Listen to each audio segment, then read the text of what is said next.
Hello, I'm Claire, and welcome to my presentation on the power of belief.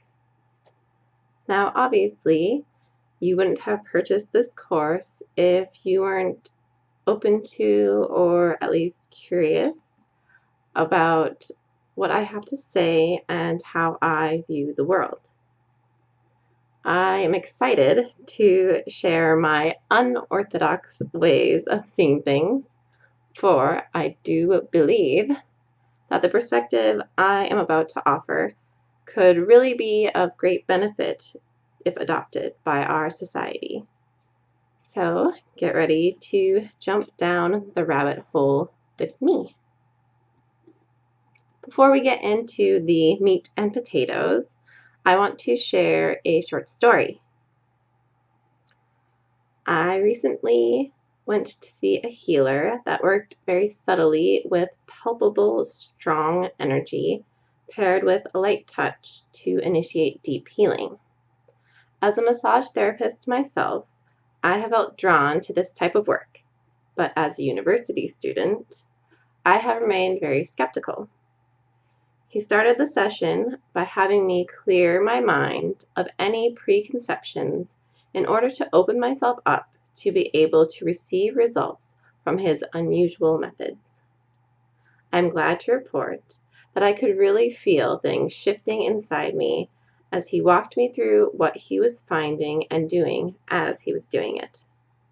It's really quite bonkers to consider all that we are missing out on beyond our current limited frames of reference. In a similar vein, I will suggest setting aside any ideas you have of how the world works for the duration of your short journey into my world. Become, as they say in certain philosophical circles, a tabula rasa, or a blank slate, in order to receive my offering of what are likely to be foreign or even alien impressions. I will start with a bold statement. The truth as you experience it comes down to what you believe.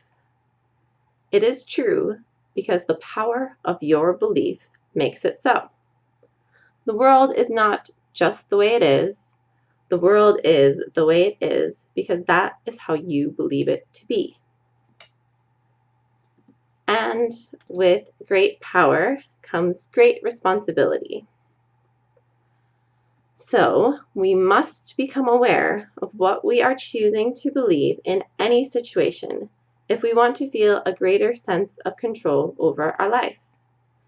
To do this, we must first realize that we can choose what to believe and that we already always are choosing what to believe, even if we are doing so unconsciously. This is the power of choice. Our beliefs form a matrix that acts as the foundation or ground substance from which we form our individual and collective realities.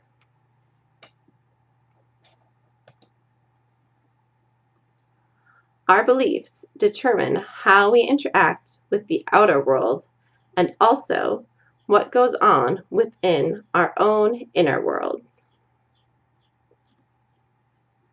Your world can change drastically when you change what you believe about it. The power of belief accounts for the placebo effect. The placebo effect is a beneficial effect produced by a placebo drug or treatment, which cannot be attributed to the properties of the placebo itself, and must therefore be due to the patient's belief in the treatment. The power of belief also justifies the very real phenomenon that for some people, some things work, and for other people, the very same things do not work. Take acupuncture, or astrology, or crystals as popular examples within the New Age community. Some people notice the energy of a crystal or experience its proposed associated properties, while others don't feel or experience anything, and still others have a different experience of the same crystal because they were taught and therefore have come to believe that it has different properties. Yet, for all three people, their experience is very real for them. Are they all delusional? Is the person not having a notable experience any more legitimate than the people that are? Who are we to say that what another is experiencing is not real? All we really have is our own personal experience right now. As much as we would like it to be, absolute objectivity is not possible. Anything outside of our present subjective experience is mere conjecture. Even our histories and memories are stories that are subject to change. It can be hard to recognize that what we believe determines the choices we make, how we interpret things, and ultimately what we experience. It can be difficult to accept all that the power of belief implies, for it makes us the greatest authority in our own lives, leaving us no one left to defer to. Such a vast amount of control, freedom, and sovereignty can leave us feeling lost and alone. We often prefer to cling to the ideas that reality is limited to and by the material, and that it is largely unchanging or unchangeable in its nature. Now, I won't say these beliefs don't have a sense to them, as they do create a certain stability. And while sound science, which hinges largely on this stability, has proven to be very useful and clearly has its place, I strongly believe that there is also a place for what is known as chaos magic. At the very least, this label excites me, so I'm going with it, and so are you, at least for now, as you bought a ticket to ride. From this point of view, reality is more volatile. For example, early in my relationship with my partner, Justin, I Googled the meaning of his name, and what I remember is finding that it meant war. We were fighting a lot at the time, and our relationship was not very secure. Recently, I again Googled the meaning of the name Dustin, and the result I found was Thor's stone, which is a reflection of our shift to a stable relationship. Our beliefs create an algorithm that generates relevant content. Chaos magic offers the perspective that the universe is not passive and consistent, but rather always rearranging itself, depending on your level of consciousness and what you believe. Chaos magic teaches that the essence of magic is that perceptions are conditioned by beliefs, and the world as we perceive it can be changed by deliberately changing those beliefs. Chaos magicians subsequently treat belief as a tool. Working with changing your beliefs is the basis of practicing chaos magic. Before jumping into trying to change our beliefs, it can be helpful to examine just where our current beliefs have come from. Most often, our core beliefs are passed down from our parents or caretakers, beliefs they themselves acquired from their own upbringing within their family, culture, and community. We tend to take on the beliefs of those that have been given authority within the circles we have been brought up in. Many beliefs are instilled in us by our teachers, who operate within the government-led educational system. Whether we accept or dismiss certain beliefs can greatly depend upon our opinion of and our relationship with the person or people selling us those beliefs. Sometimes, in the case of abuse and trauma, and in the nature of rebellion, we automatically take on beliefs that directly oppose the beliefs and actions of the authority figures in our lives. While our core beliefs often have strong roots, as they come from people we love and trust, we are not condemned to continue to accept every belief we have been given as gospel. We can break generational curses by uprooting beliefs that are not producing what we envision for ourselves. It is extremely important to understand that we can move out of these established systems of belief that we have often unconsciously been following and choose different beliefs. I am ashamed of who I am can become I am proud of who I am. I did something wrong can become I learned something. It is not okay to feel or show my emotions can become it is safe to feel and show my emotions. I am powerless can become I have choices. Beliefs create the boundaries and limits of our lives. While it's important to test and push our limits and grow and expand beyond them, it is of equal importance to take an active role in the creation and enforcement of our boundaries. One way that I track my beliefs is by treating my phone as a projection of my mind and as the keeper of my consciousness, kind of like a memory bank. I take screenshots and notes of my thoughts, and every so often I go through my notes and photos and edit and delete them as I see fit. Take a beliefs inventory to bring your beliefs out of the subconscious. Ask yourself, just what exactly do I believe? Which beliefs that I am holding on to are keeping me stuck? Do I have beliefs that are holding me back from getting what I want? Or beliefs that are consistently giving me results that I don't want? What about beliefs that are bringing me or others down?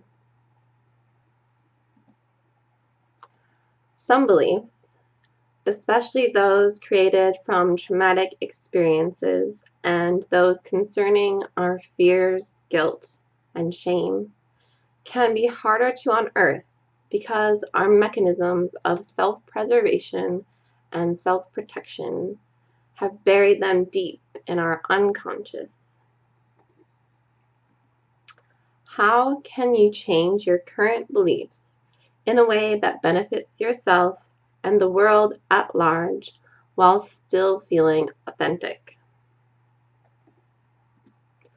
Start breaking down the beliefs that aren't serving you and where you want to be and go in life.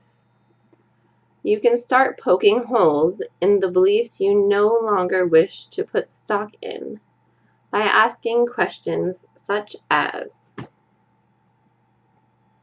is it really any more likely that the glass is half empty than it is that the glass is half full? Does that really have to be true? Does it have to be that way? How could it possibly work differently? What do you want to believe. Your life is yours to create. Have fun with it. Life doesn't have to be so serious all the time. This is where your imagination and creativity really come into play. Now, to address the elephant in the room, of course, in order to really truly believe something, it has to exist within our current personal logic. Most of us will be hard-pressed to actually believe something that seems way out there from where we sit presently. The more gullible you are, the quicker and easier it can be to adopt new beliefs. But I think a healthy skepticism can serve us by forcing us to build a strong foundation and adequately brace our beliefs with real-world experience. We can slowly and steadily begin to build bridges towards completely new to us and seemingly unconventional beliefs. We can expand what fits within the current confines of our logical mind by using our imaginations, by reinforcing a belief with evidence that supports that belief, and by taking on new perspectives. Data speaks to us. Gathering evidence is usually pretty essential when adopting a new belief. If a belief that you want to adopt seems even just a little out there for you, it's likely that you won't fully believe it at first. But I have found that by simply choosing to believe, you will begin to find or draw in experiences that bolster that belief, including meeting other people that share that very same belief. As you pick up new beliefs, the world begins to reflect them back to you. This ties back to the power of choice and also to the power of intention. Intention is an act or instance of determining mentally upon some action or result. And simply by intending to create something in your life, you can nurture that very result. There's something to be said about the magic of fully committing to a belief. Until one is committed, there is hesitancy, the chance to draw back, always ineffectiveness. Concerning all acts of initiative and creation, there is one elementary truth, the ignorance of which kills countless ideas and splendid plans. That the moment one definitely commits oneself, then Providence moves too. Providence is synonymous to spirit, the divine, God, or the universe. Once you commit to a belief, you start to draw experiences to you that reinforce that belief. Beliefs tend to gain the most momentum when shared. The more people that share a belief or belief system, the stronger the belief matrix is likely to become. To take on new perspectives, try walking a mile in other people's shoes. Take a different point of view. Look at things through a different lens by studying different ideas, philosophies, and cultures. If you feel stuck in a belief matrix that doesn't feel quite right, like it isn't a fit for who you are or who you are becoming, consider the information you take in daily. Is it reinforcing outdated beliefs?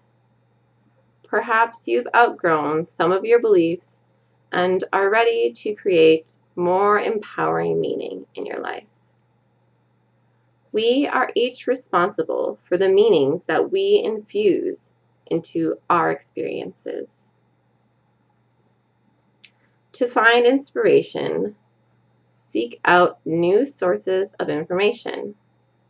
Follow and connect with people that think how you want to think, people that see the world as you wish to see it, people that are doing things similar to what you want to do and how you want to do them. I don't personally buy into the belief that we have to cut toxic people out of our life. A belief that has served me tremendously well is that the people we are attracting into our lives provide mirrors into ourselves. Some mirrors are harder to look at, but each person is a messenger carrying a part of us that requires our attention and love. To change the reflections we are receiving, we have to change who we are being. Consider the people you find yourself surrounded by now. What do your existing relationships and your beliefs about the people in your life reveal to you about yourself? Now keep in mind that you don't have to cling to any new beliefs that don't end up working for you. If you find you can't get yourself to fully commit to a belief, abandon the belief for a better one, or go back to old beliefs if it turns out that they were working out better for you. While some beliefs that may seem impossible at first are worth putting in the time and effort for, it is okay to be fluid in your beliefs at times. Try out different beliefs like you try on clothes.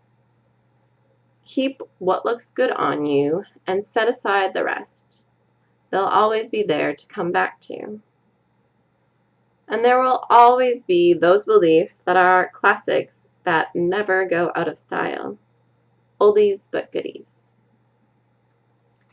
In essence, to really solidify a belief, you must take it from the realm of spirit, which is pure consciousness and pure potentiality, the field of all possibilities and infinite creativity, and integrate this new belief within the dimensions of the material world.